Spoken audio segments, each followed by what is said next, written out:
So when you came back to WWE and you were at NXT, I think one of the most fascinating things about it was, I remember being at NXT Takeover Orlando, sitting in the crowd, and all of a sudden, front row is big Drew McIntyre. And people on my Facebook and Twitter all lighting up about it. You managed to keep that secret in a world of wrestling secrets that don't seem to keep. How important was it for you when you came back to kind of make sure that it was a big impact, that people would see you and go, oh God, it's Drew McIntyre? Honestly, it was very last minute, the fact that I was showing up at TakeOver. And I didn't have a chance to think about it. I mean, obviously, I knew what was happening, I knew where I was going, and I wanted to make a big impact, show the world who I was now. But I didn't have a chance that day to actually think how TakeOver was going to go, because we were figuring it out that day, and I had a bunch of commitments, as you know, from about 9 in the morning. To signing, and then straight to a show, and then straight to the radio appearance, and I went straight to another show, and I was in the first segment of Evolve. It started at 8:20. Then I had to race out the building, beat Orlando WrestleMania traffic. Orlando traffic in general was terrible, never mind WrestleMania time. Had to try and get through all that, meet my wife at the Amway, who had my suit ready for me. She jumped in the car, we got in the back door around 10 to 9. Ran to talent relations, tried to get a shower because I hadn't showered all day long and I was disgusting. She was trying to put me together, and about 9:20 they rushed me to this seat. And it's not been until I was sitting down in the seat, my head down, and the camera was right beside me, I thought, oh my God, what if they don't remember who I am? Oh my God, what if they don't react at all? Oh my God. Then I started getting the doubts, literally as the Bobby Roode Nakamura promo was playing on the screen is the only time I actually considered, wow, I hope they're reacting, they've been following me. And once I came up on the screen, I heard the reaction, you saw the Cheshire Cat smile in my face, and that was one of the highlights of my career for sure. And then when the first kind of couple of NXT TV shows that you were back for, you had matches with Oni Lorcan and Andrade Cien Almas, easy for me to say as a Scotsman. But I'm Scottish too. How a funny accent now. But when you came back, I thought what was quite interesting was you were very clearly a different Drew McIntyre. If someone had watched you just before you left or whatever to now, it feels like a different guy. Again, was that important to you that when you came back you wanted to show the difference that it was from what you were before to what performer you've come now? Yeah, I mean, I was proud of what I'd achieved before, but I'm not more proud of anything in my life than what's happened over the past 3 years. And just the growth as a in-ring performer, as a man, and as a talent that's helped elevate companies as a top guy. And to be honest, when you look back at me, I look like a kid. I don't know, I look like I can, knock somebody about. I could do it before, but it's obviously a visual job, and it's all about the perception.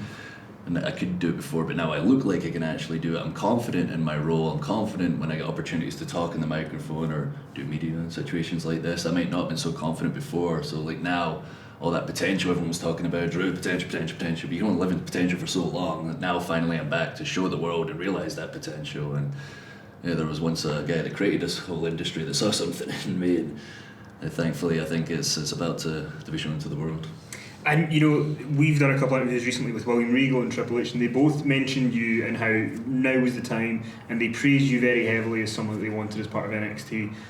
What are your kind of goals going forward? We touched earlier on about obviously making NXT maybe part of the Superstar Shake-Up eventually. That's 3 brands.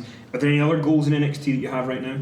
I mean, first of all, hearing what Triple H and William Regal have said publicly is that means the world to me. I didn't think anything of all the the hard work, and I mean the sacrifice over the past 16 years. I left home at 21, from home, literally moved out straight to America to live my dream, and sacrifice, been away from my family, and had so many ups and downs in the past 3 years. I've literally not stopped working and traveling. As everyone knows, I was the busiest wrestler in the world and had no life, and my fiancée, now wife, Caitlin, had to put up with all of that. But hearing them say the things they've said, it's was all worthwhile, but really reinforces how worthwhile it all was. And like I said, once upon a time there was a prophecy of a future world champion, and like I said, I want every brand to be equal. So my goal is the title and fulfilling a prophecy. And I guess that kind of comes into my next question. NXT Takeover Brooklyn 3. is the next Takeover. You weren't on the Chicago Takeover, but everyone would assume you're going to be a huge part of the Brooklyn Takeover. Is Bobby Roode in the championship what you're aiming for?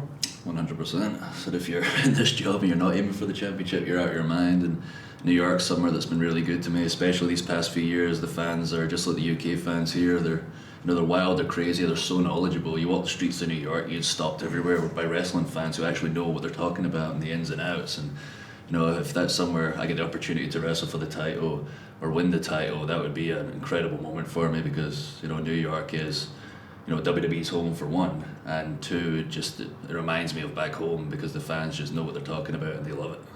And very last question, say we get to a point where NXT, Raw and SmackDown are all three brands, and then all three brands compete at WrestleMania.